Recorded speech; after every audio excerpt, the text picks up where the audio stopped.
하나님의 선물이라는 뜻을 가지고 있었던 사람 나다나엘, 그의 본명은 바돌로메였었다라는 것을 우리는 이미 지난주에 살펴본 바가 있었습니다. 우리의 옛 사람의 모습, 이전의 모습이 어떠했든지 간에 주님께서는 우리에게 새로운 의미를 부여해 주신다는 도전을 이미 가슴속에 채웠습니다. 너는 그냥 단순한 존재가 아니야. 하나님의 선물이야. 하나님의 은혜를 받은 존재야. 이런 주님의 음성 하나만 가지고도 우리의 가슴이 좀 설렜으면 좋겠습니다. 어제까지의 나의 흐르는 눈물, 신음하던 고통, 외로움에 빠져서 이길 수 없었던 나약한 존재, 이 모든 것들을 내려놓고 너는 새로운 존재야. 새로운 의미야. 왜냐하면 내가 너와 함께하고 있기 때문이야.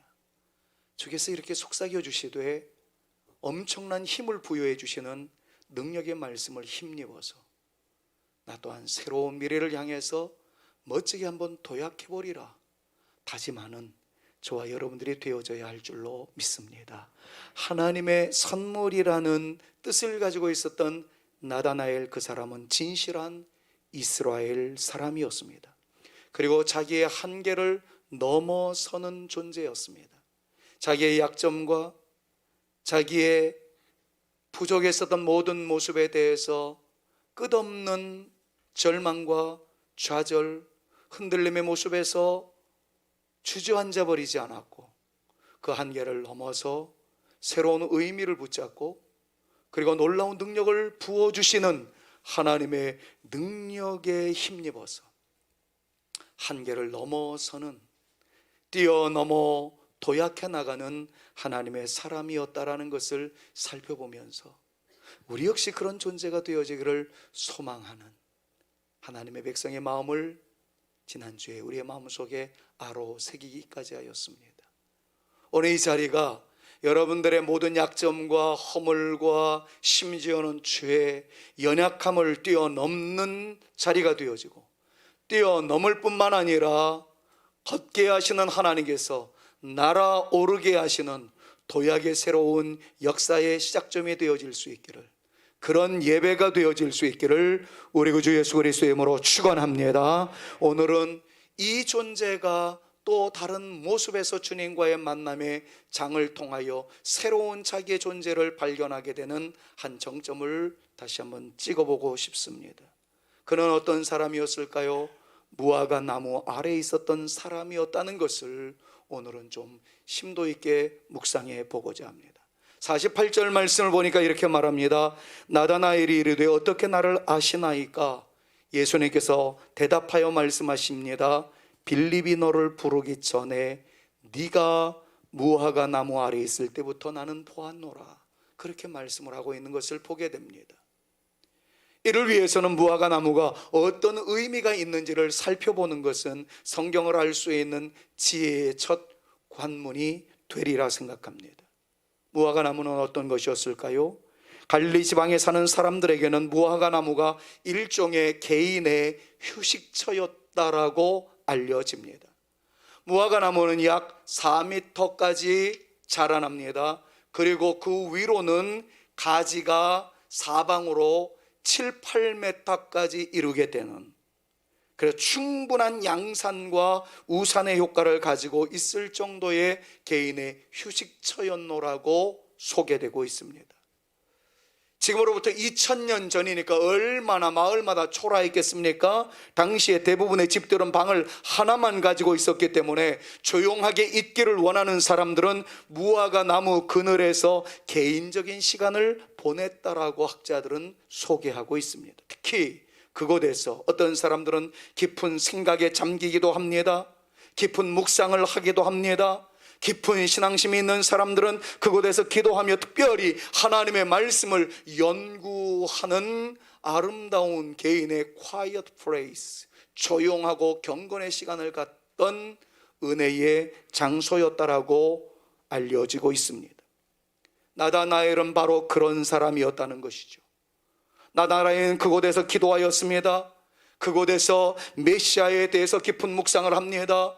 메시아에 대한 대망 사상에 가득 채워졌었던 나다나엘은 그곳에서 언제 주님이, 언제 소망의 주님이, 언제 능력의 주님이 나에게 나타나시겠나이까 사모하던 장소였다라는 거예요. 그곳에서 선지서를 공부합니다. 그곳에서 모세 오경을 공부했을 거예요. 특별히 모세 오경 속에서 쉐마 들으라 이스라엘아 라고 울려 퍼지던 그 하나님의 말씀을 주야로 묵상하며 우리 주님을 향한 뜨거운 사랑의 표현을 했던 장소가 그곳이었으리라 충분히 상상 가능합니다. 사랑하는 여러분, 나다나엘의 이 모습은 오늘을 살아가고 있는 우리들에게도 매우 중요합니다. 요즘 사람들 생각 없이 행동한다는 지적을 많이 받습니다. 삶에 아무런 의미 없이 그저 물을 흘러가는 대로 삶의 깊이가 없이 사는 것 같다라는 지적을 받기도 하는 것이 오늘날 우리의 모습입니다. 깊은 생각을 한다든가 사색에 잠겨 있다든가 나름대로의 철학과 관념 그리고 그 철학적 소신에 의해서 양심 어린 행동을 해 나간다는 것 굉장히 중요한 삶의 자산임에는 틀림이 없습니다. 그러나 우리 그리스도인들에게는 깊은 생각, 사색, 철학적 소신 다 중요하지만 생각과 사색을 넘어 더욱 중요한 영성이 있다는 사실을 간과해서는 안 된다는 것을 강조하고 싶습니다. 모든 것을 뛰어넘는 가장 중요한 영성은 무엇일까요? 그것은 말씀 묵상이자 기도라고 말씀을 드릴 수가 있을 것입니다. 사랑하는 여러분, 한 세대 전에 하나님의 말씀을 부여잡고 살아갔던 우리네 믿음의 선배들과 심지어는 우리들의 모습은 어떠했었습니까? 말씀 한 구절을 외우기 위해서 성경 카드를 준비해 놓고 흔들리는 차 속에서도 그것을 붙잡고 외우던 우리들의 신앙의 그 멋스러움은 어디로 사라져버리고 말았습니까? 매일마다 경건의 시간을 갖기 위하여 조용히 주의 말씀을 펼쳐놓고 그 앞에 무릎을 꿇으며 오늘 나에게 주시는 주님의 음성을 듣기 위하여 몸부림치던 그 아름다운 신앙의 순수성은 과연 우리에게 남아있는가요? 하나님의 말씀을 묵상하는 것이라는 것은 하나님의 말씀을 암송하는 것을 뛰어넘어서 계속해서 되새김질하며 그 말씀이 나의 인격이 되어지기를 소망하는 것, 그런 것이기는 하겠지만 최소한 그 첫 단계는 성경을 잡고 암송하거나 읽어 내려가는 것 아니겠습니까? 요절이라는 단어 이제는 우리에게 친숙하지 않은 것 같아요. 그런데 주일학교를 다닐 때 우리가 요절이라는 단어를 얼마나 많이 사용했었습니까? 요절이 뭐예요? 중요한 성경 구절의 약자 요절이라는 말이죠. 주일학교에서는 그 요절을 외워오면 상으로 노트를 주고 연필을 주니까 열심히 요절을 외우기도 하였습니다. 수련회에서는 요절을 외우지 않으면 밥을 주지 않는다니까 밥 한 끼를 얻어먹기 위해서 요절을 외우던 영적인 어린 시절의 추억이 있습니다. 그런데 이 요절 혹은 성경 구절을 암송하는 것 이전에 깊이 묵상하는 것만이라도 가장 중요한 삶의 선택이고 중요한 우리의 생활의 철학이 되어줘야 되는데 나의 영혼을 위한 하나님의 말씀을 묵상하는 시간이 과연 우리에게는 얼마나 있는지 다시 한번 재고해 봐야 할 필요가 있다는 것이죠. 사랑하는 여러분, 거두절미하고 말씀드리겠습니다. 하나님의 말씀이 나를 살립니다. 그 말씀이 나를 깨우칩니다. 그 말씀이 나의 영혼과 육체를 풍성하게 만듭니다. 말씀이 임할 때에 질병이 떠나갑니다. 말씀이 임할 때에 더러운 영들이 괴멸됩니다. 하나님의 말씀으로 충만할 때 주의 은혜의 역사가 찬란하게 나타나게 될 줄로 믿습니다. 그 말씀을 붙잡고 살아가는 저와 여러분들이 되어질 수 있기를 우리 주 예수 그리스도의 이름으로 축원합니다. 저는 성경에 관한 공부를 참 많이 하는 신학생들을 많이 만나보았습니다. 그러나 그들에게 절규하고 싶은 것은 성경에 관한 학문을 연구하는 것도 중요하지만 성경을 연구할 수 있었으면 좋겠다고. 이제 얼마 후에 전국적으로 기도의 바람이 불 겁니다. 서울 지역을 위해서는 제가 기도회를 인도하게 될 터인데, 총회를 위해서, 대한민국을 위해서 나름대로 많은 기도를 준비하다가 신학생들을 위해서는 이런 기도 제목을 제가 걸려고 그래요. 하나님, 성경에 관한 학문에 찌들어 있는 우리들이 성경을 알게 하시고 성경을 배우게 하시고 성경으로 충만하게 하여 주시옵소서. 여러분, 정말 그러고 싶어요. 주의 말씀이 나를 살리고 나를 회복시켜 주시며 나로 하여금 충만하게 살아갈 수 있도록 원동력으로 나타난다고 하는데, 그 힘의 근원을 놓고 살아가는 일이 얼마나 많은지. 우리 사랑하는 성산의 가족들, 부디 하나님의 말씀이 여러분들을 이끌어 가실 수 있기를 축복하며, 그 말씀을 따라 살아가고자 하는 거룩한 열정이 우리 가운데 넘칠 수 있기를 다시 한번 우리 구주 예수 그리스도의 이름으로 축원합니다. 여러분, 기도는 더 이상 문제가 있을 때 돌파구를 마련하기 위해 꺼내야 하는 히든 카드로 사용하지 마십시오. 내가 필요로 하는 모든 것을 얻고자 할 때 사용하는 수단으로 전락시키지 마십시오. 물론 기도는 우리에게 희망을 주는 히든 카드이기도 합니다. 절박한 순간 이것만이 나의 전부라고 생각되어져서 그걸 붙들고 있을 때 살려주시는 주님의 은총의 통로인 것, 그거 부정하고 싶지 않습니다. 그러나 그것을 뛰어넘어야 합니다. 히든 카드도 아니요, 우리가 원할 때 도구로 사용하는 수단이 아니라 기도는 우리의 본분이자 우리의 사명, 우리의 삶 그 자체이어야 할 줄로 믿습니다. 기도는 살아계신 하나님을 느끼는 순간이라는 이 문장을 놓치지 마십시오. 기도는 하나님을 느끼는 순간입니다. 위급한 사람이 있습니다. 그 사람을 살리기 위하여 인간의 숨을 불어넣는 것을 가르쳐 인공호흡이라고 합니다. 초라하기 그지없는 한 인간이 여기 있습니다. 그런데 하나님이 살리기 위하여 하나님의 숨을 불어넣는 거, 이걸 뭐라고 하면 좋겠습니까? 기도하다가 그냥 인공호흡이라는 단어가 있듯이 하나님 호흡이다, 그렇게 만들었어요. 인공호흡은 사람을 살립니다. 근데 하나님 호흡은 그 영혼을 살릴 줄로 믿습니다. 인공호흡의 가치를 우리는 알고 있어요.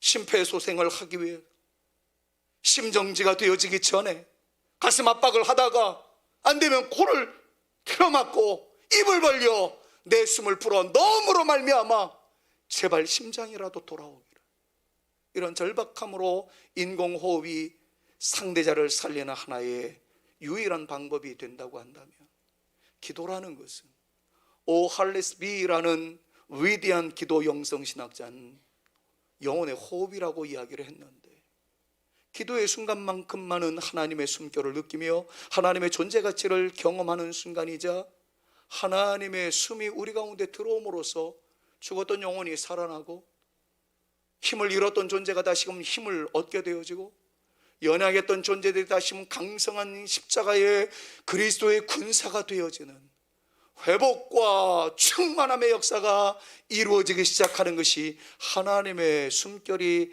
내 안에 들어오는 순간임을 기억하면서, 기도는 하나님 호흡을 하게 하는 유일한 방법이라는 것을 놓치지 마시고, 능력 있는 기도로 삶 자체의 기도에 횃불을 들 수 있는 저와 여러분, 우리 모두가 되어지실 수 있기를 우리 구주 예수 그리스도의 이름으로 축원합니다. 매일매일의 삶에서 기도와 묵상의 시간을 통해 하나님을 경험할 수 있는, 내가 여기 있어, 내가 너와 함께하고 있어, 이 음성을 들을 수 있는 아름다운 시간이 예배를 통해서 뿐만 아니라 여러분들의 삶의 기도의 자리에서, 말씀의 묵상의 자리에서 더욱더 꽃피워질 수 있기를 간절히 소망합니다. 일전에 우리가 불렀던 노래 생각나시는 분이 있나요? 내게로부터 눈을 들어 주를 보기 시작할 때 세상에 잡다한 것들을 바라보던 나의 눈을 주님에게 시선을 고정하는 순간 역사가 달라진다는 거였잖아요. 하나님이 일하기 시작한다는 거였잖아요. 여러분, 기도는 그런 것입니다. 내가 바라보던 모든 것들을 잠시 내려놓고 주님을 바라보니 주님의 눈으로 세상을 보게 하여 주옵소서. 여러분, 그게 기도예요. 그게 기도예요. 하나님께 기도하기 위하여 내 눈을 감는 순간 주님께서 불꽃 같은 눈을 뜨시고 나를 위하여 보실 줄로 믿습니다. 기도하기 위하여 내 손을 드는 순간 위에서 주의 손이 내려와 나의 손을 붙잡고 기도하기 위하여 꿇었던 우리의 무릎을 주님께서 펴게 하시며 걸어가다 뛰어가게 하시고 뛰어가다 날아오르게 하시는, 비상하게 하시는 하나님의 역사가 기도를 통해서 우리 가운데 이루어지게 하실 줄로 믿습니다. 그래서 우리는 이렇게 고백할 수 있는 것 아니겠어요? 모든 시선을 주님께 드리고 말이죠. 모든 시선을 주님께 드리고 살아계신 하나님을 느낄 때 내 삶은 주의 역사가 되고 하나님이 일하기 시작하. 다시 한번 모든 시선을 주님께 전능하신 하나님을 느낄 때 전능하신 하나님을 느낄 세상은 주의 나라가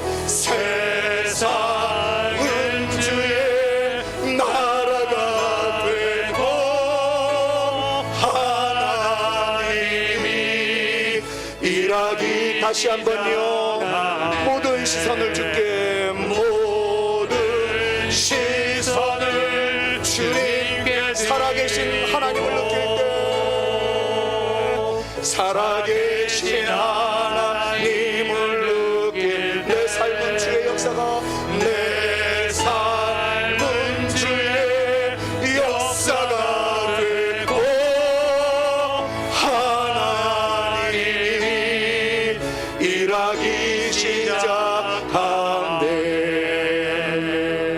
할렐루야.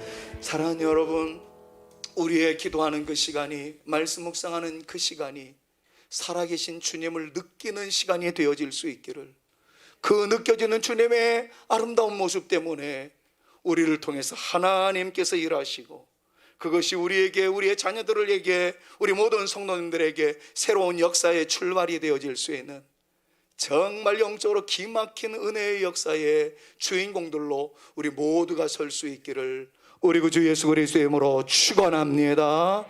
자, 더 중요한 의미를 한 가지만 더 살펴보겠습니다. 나다나엘은 무화과 나무 아래 있었습니다. 그는 거기서 묵상하며 기도하였습니다. 그는 그때 아무것도 보지 못했습니다. 그의 눈에는 아무것도 보이지 않았습니다. 그런데 말입니다, 그 모습을 주님은 보셨다는 것을 오늘 성경이 말씀하고 있어요. 성경에는 이렇게 말씀하고 있는 것에 주목해 보셔야 합니다. 나는 네가 무화과 나무 아래에 있었을 때 너를 보았느니라. 이렇게 말씀하고 있어요. 여러분, 주님은 언제나 우리를 보신다는 이 말씀으로 이 말씀을 대신하고 싶지는 않습니다. 여기에서 우리는 또 한 가지를 생각해 보아야 돼요. 사랑하는 여러분, 주님은 언제나 어디서나 우리를 보시는 분이시지만 주님께서 이 말씀 속에서 강조하는 한 스팟, 장소가 있다는 것을 여러분들이 인지하셔야 돼요. 나다나엘이 시장에 가는 것을 볼 수도 있었을 거예요.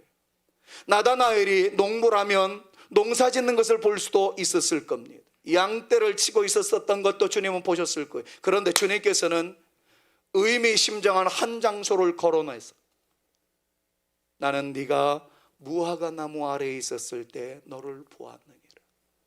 무화과 나무는 어떤 곳이었습니까? 이미 말씀드렸던 것을 다시 한번 떠올려 보십시오. 하나님의 임재를 느끼는 기도의 장소였고, 하나님의 숨결을 느끼는 말씀 묵상의 장소였어요. 자, 우리 가운데 이렇게 생각하시는 분들이 있을지 모르겠습니다. 목사님, 기도해봐야 별것 없던데요. 기도해도 응답의 열매가 탁탁 떨어지지 않던데요. 말씀을 묵상해도 딱히 무엇인가 우리에게 나타나는 어떤 징조가 보이지 않던데요. 그럴 수 있습니다. 저도 그랬으니까. 기도하는데 아무런 응답의 열매가 맺어지지 않는 것 같습니다. 말씀을 묵상했는데도 가슴이 뜨거워지기는커녕 아무런 감흥을 느끼지 못할 때도 다반사였습니다. 그런데 기억하시지 않는 거예요. 내가 말씀을 펼쳤을 때, 기도하였을 때 나타나는 환상, 나타나는 기적, 나타나는 신비한 역사 보이지 않는다 할지라도 주님은 우리의 기도하는 모습을 보십니다. 주님은 우리가 말씀을 붙들고 신음하는 그 말씀에 순종하고자 몸부림치는 모습을 보십니다. 그리고 우리의 침묵의 소리를 마침내 외면치 아니하시고, 우리의 흘리는 눈물을 외면치 아니하시고 주님을 드러내실 때가 있다는 거예요. 네가 기도하고 있었을 때, 네가 말씀을 붙잡고 있었을 때 나는 너를 보았노라. 너는 나를 보지 못했다고 해서 낙심할 수 있었겠지만, The time is fulfilled. 때가 되어지면, 하나님의 때가 되어지면 내가 드러나마, 내가 역사하마, 내가 너를 위하여 놀라운 일을 진행해 나가마. 우리 주님의 음성임을 믿음으로 선언하시고, 목사님, 기도해도 아무런 놀라운 역사가 나타나지 않았습니다. 조금만 더 기다려 있어요.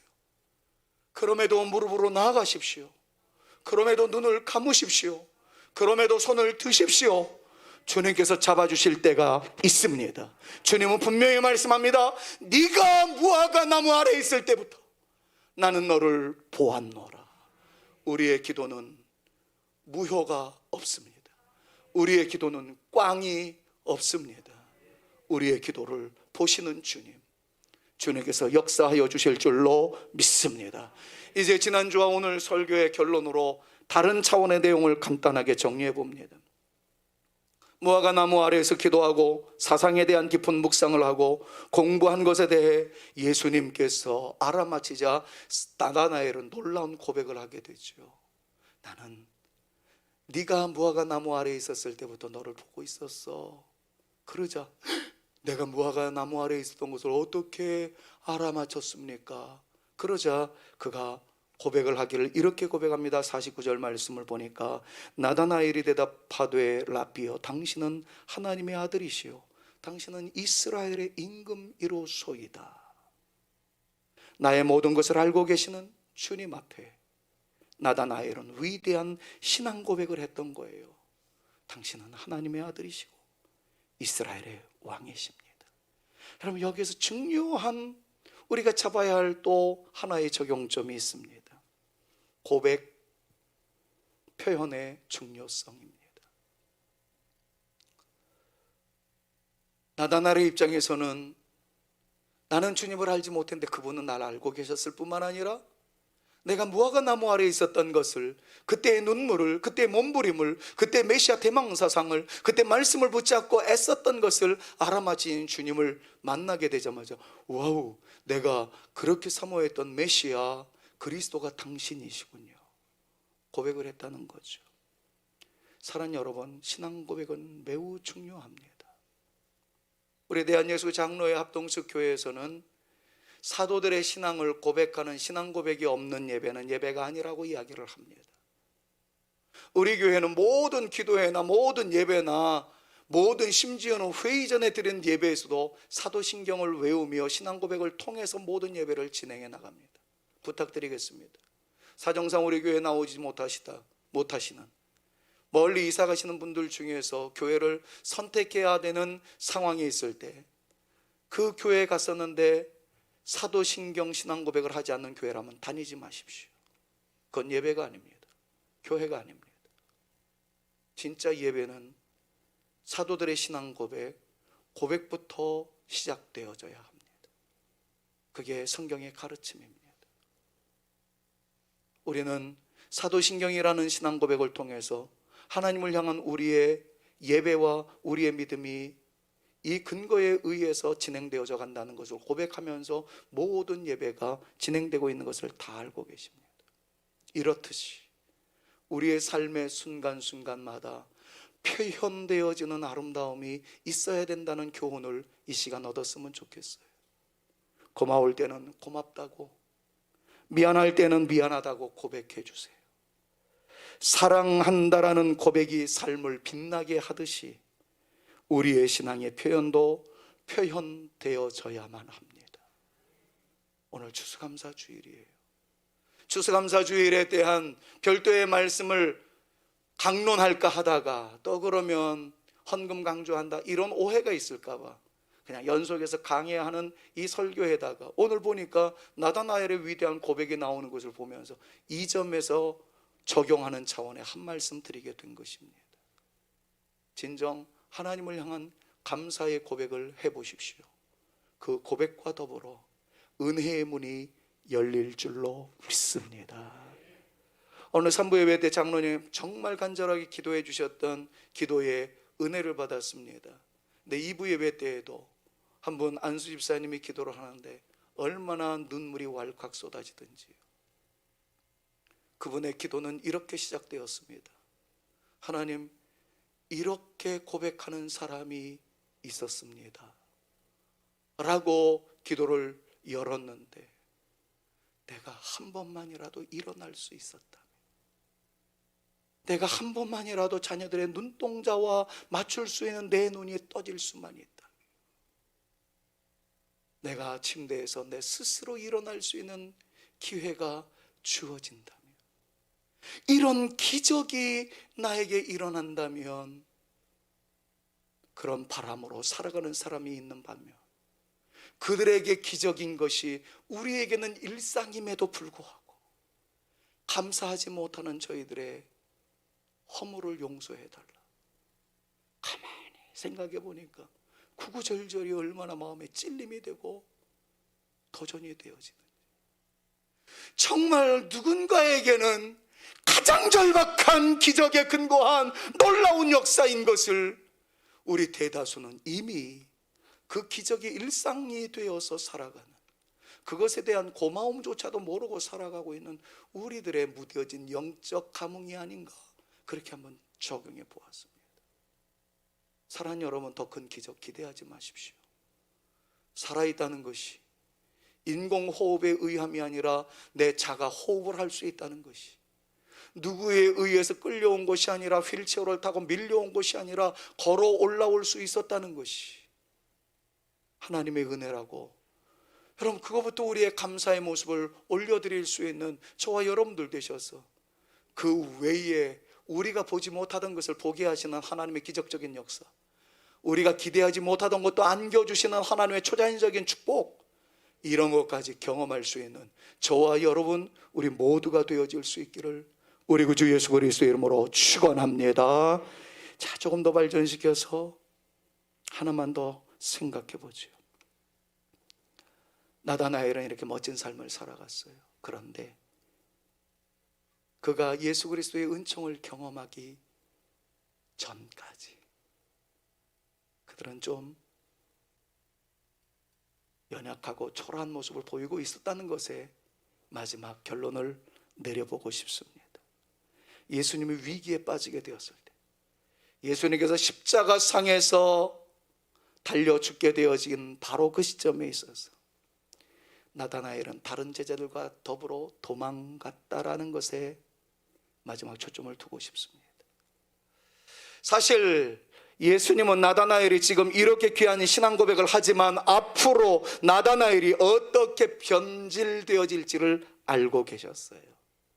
그래서 50절에서 51절 말씀에 이렇게 말씀하시죠. 예수님께서 대답하여 이르시되 내가 너를 무화과 나무 아래에서 보았다므로 믿느냐? 이보다 더 큰 일을 보리라. 또 이르시되 진실로 진실로 너희에게 이르노니 하늘이 열리고 하나님의 사자들이 인자 위에 오르락 내리락 하는 것을 보리라 하시니라. 이렇게 말씀을 하고 있어요. 여러분, 어떤 내용입니까?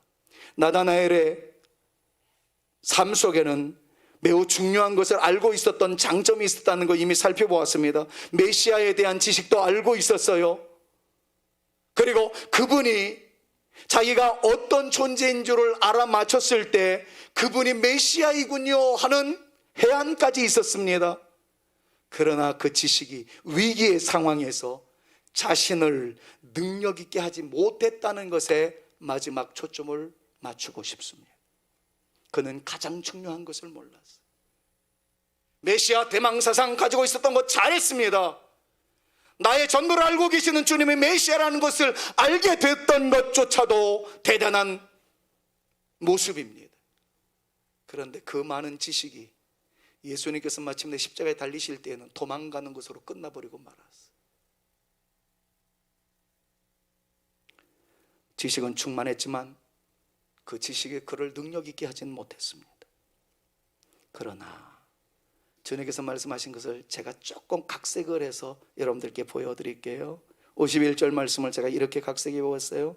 또 이르시되 진실로 진실로 너희에게 이르노니 이제 이후에는, 다른 말로 하자면 BC의 모습은 지식과 지혜의 부요함이 있었으나 그것을 너로 능력 있게 하지는 못했으나 그러나 이제 이후에는, 다른 말로 하자면 AC가 되며 After cross, 예수 그리스도의 십자가의 은총을 경험하고 난 이후에 성령의 기름 부으심을 경험하게 되면 기억하십시오. 하늘 문이 열리는 줄로 믿습니다.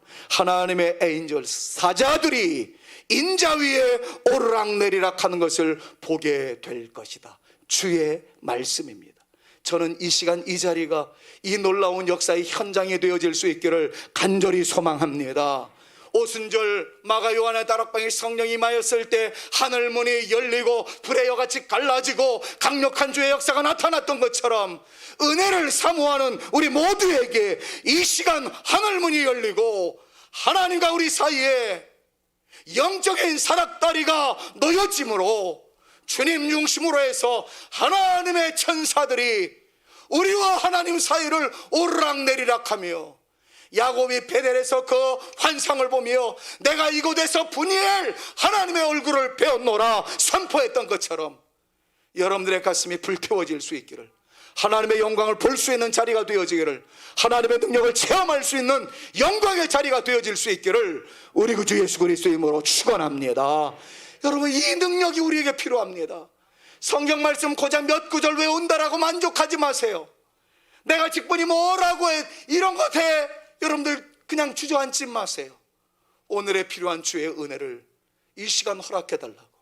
내가 예수 그리스도를 믿으며 의지하오니 나를 향한 하나님의 놀라운 역사가 펼쳐지되 하늘문이 열려지게 하여 주옵시며 주의 영광의 역사가 나에게 나타나 주시옵소서. 여러분, 가슴 뛰는 설레임이, 영적인 흥분이 우리의 심장에 아로새겨질 수 있기를, 우리의 심장을 방망이질 할 수 있게 되어지기를 우리 구주 예수 그리스도의 이름으로 축원합니다. 이 결과 나다나엘은 어떻게 되었습니까? 성령의 능력을 체험하고 그의 믿음은 강력해졌습니다. 결국에 그는 순교의 제물이 되었습니다. 나다나엘이 예수님을 만나는 장면 외에는 성경에 나다나엘에 대한 그 다음 히든 스토리는 나타나지 않습니다. 어쩌면 그는 조용한 성격의 소유자였을지도 모르겠습니다. 자기의 행적에 대해 논하고 싶은 마음이 없었던 겸손한 사람이었을는지도 모르겠습니다. 그러나 초대교회 문서는 그에 대해서 정확하게 기록하고 있습니다. 그의 말년에 그는 히에라폴리스, 아르메니아, 심지어는 인도까지 가서 주의 복음을 증거하는 선교사가 되었다라는 초대교회 문서가 많이 보증되어 있습니다. 어느 날은 전도를 하다가 곤봉에 맞아 쓰러지기도 하였습니다. 쓰러진 그를 데리고 갔던 예수님을 부정하던 사람들에 의해서 그는 십자가에 매달리기 전에 더 끔찍한 고통을 감수해낼 수밖에 없었습니다. 칼로 닭껍질을 벗겨내듯 돼지 껍질을 벗겨내듯 살아있는 바돌로메를 껍질째 벗겨냈다고 합니다. 어디서부터 껍질을 벗기기 위해서 칼을 댔는지는 기록에 나와 있지 않습니다만, 살아있는 사람의 껍질을 칼로 도려냈을 때의 고통이 얼마나 처참했을까를 우리는 미루어 짐작해 볼 수 있지 않겠습니까? 껍데기가 벗겨져 내려가는 고통 속에서도 그는 주의 십자가를 놓지 않습니다. 주님의 사랑을 내려놓지 않습니다. 그거는 이론과 지식에 의해서 생겨나는 힘과 다른 것이었습니다. 주님의 능력으로 그는 그 모든 것들을 감당해 내었습니다. 십자가에 달린 채 고개가 떨구어지게 되어지자 그의 시체는 자루에 넣어 바다에 던져졌다라는 기록이 있을 따름입니다.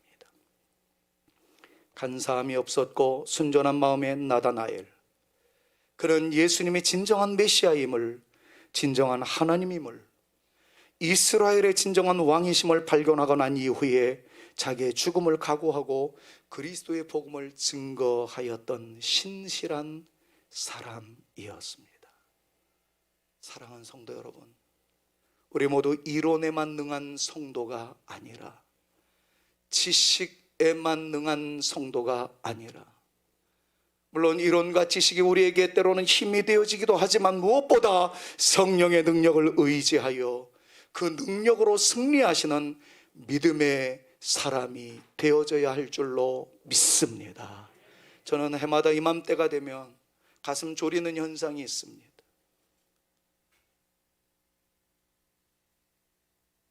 사역하던 것을 내려놓겠다라는 분들이 점점 많아지기 때문입니다. 이래서 사역을 못하겠습니다. 저래서 그만하고 싶습니다. 형편과 처지 다 합니다. 그러나 우리가 걸어가야 할 길이 하나님께 영광이고 몸된 교회를 세우는 일이며 성도들을 섬기는 일이라면 신중하게 생각해 보십시오. 그리고 그것이 하나님의 영광을 위한 일이라면 내 힘으로 하려고 하지 마시고 성령에 덧입혀 주시는 은혜를 사모하는 것을 다시 한번 시도해 보십시오. 내 힘으로 할 때는 패할 수밖에 없습니다. 힘 있는 장수 나와서 우리를 대신하여 싸워 주십니다. 그 장수 누구뇨? 마틴 루터는 우리에게 묻습니다. 물음과 동시에 그는 대답합니다. 만유의 주시라, 우리 구주 예수 그리스도라고 말입니다. 그 주님의 은혜의 힘을 따라 우리 모두가 일어날 수 있게 되기를 소망합니다. 하나님의 은혜를 알고 하나님의 은혜에 감사하며 하나님의 인도하심을 믿고 하나님을 향해 등 돌리지 않으며 하나님의 일하심을 선포하며 우리의 시선을 주님께 고정시키는 좋은 그리스도인들이 되어질 수 있기를 우리 구주 예수 그리스도의 이름으로 축원합니다. 추수감사주일입니다. 감사 이유가 많든 적든 오늘을 살아가는 우리는 그저 주님의 은혜였노라고 은혜에 대한 감사의 고백으로 이 추수감사절을 맞이할 수 있기를 소망합니다. 기도할 때도, 그리고 여러분들에게 목회 문자를 보낼 때에도 내가 누려왔던 모든 것들이, 내가 지나왔던 모든 시간이, 내가 걸어왔던 모든 순간이 당연한 듯 보이지만 당연한 것이 아니라 은혜였다라고 여러분들에게 이미 다 보내드린 일이 있습니다. 아침 해가 뜨고 저녁 노을, 봄의 꽃 향기와 가을의 열매, 변하는 계절의 모든 순간이 당연한 줄 알았는데 은혜였다는 것이지. 여러분, 이 찬양으로 우리의 마지막 신앙을 하나님께 고백할 수 있었으면 좋겠어요. 그리고 이번 추수감사 주일을 지나가면서 감사의 절기에 신앙 고백과 더불어 감사의 잔을 높이 드는 저와 여러분들 되셨으면 좋겠습니다. 이론을 행동으로 옮길 때에 행동으로 옮기는 우리에게 행동이 성공적으로 열매 맺을 수 있도록 하나님께서 힘을 부어주실 줄로 믿습니다. 내가 누려왔던 모든 영들이 내가 지나왔던 모든 시간이, 내가 걸어왔던 모든 순간이 당연한 것 아니라 은혜였어. 아침 해가 뜨고 저녁에 노을, 아침 해가 뜨고 저녁에 노을, 봄의 꽃향기와 가을의 열매, 변하는 계절의 모든 순간이 당연한 것 아니라 은혜였소.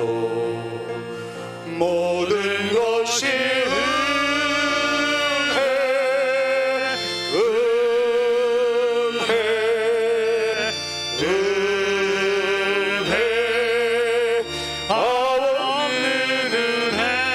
내 삶에 당연한 것 하나도 없었던 것을, 모든 것이 은혜여. 내가 이 땅에 태어나 사는 것, 내가 이 땅에 태어나 사는 것, 어린아이 시절과 지금까지 숨을 쉬며 살며 꿈을 꾸는 삶, 당연한 것 아니라 은혜였소. 당연한 것 아니라 은혜였소. 내가 하나님의 자녀로 살며, 내가 하나님의 자녀로 살며 오늘 찬양하고 예배하는 삶, 복음을 전할 수 있는 축복, 당연한 것이 아니라 은혜였습니다. 당연한 것 아니라 은혜였소. 모든 것이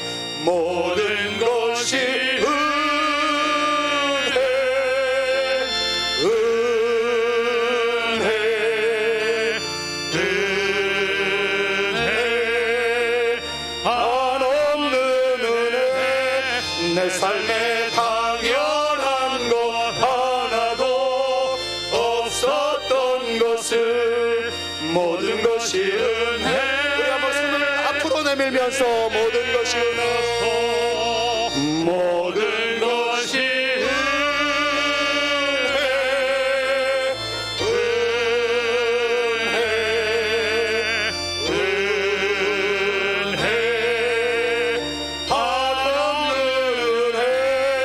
내 삶에 당연한 것 하나도 없었던 것을, 모든 것이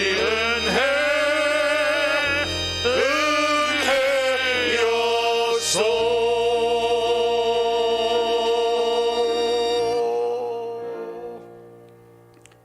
예수 그리스도의 은혜와 아버지 하나님의 극진하신 사랑하심과 성령님의 감화감동 위로 교통 충만케 하심이, 은혜를 알고 감사로 신앙 고백으로 나가되 예수님의 이름의 능력으로 승리하는 삶을 살기를 원하는 존재, 그 존재가 나이기를 원하오니 나를 사용하여 주시옵소서.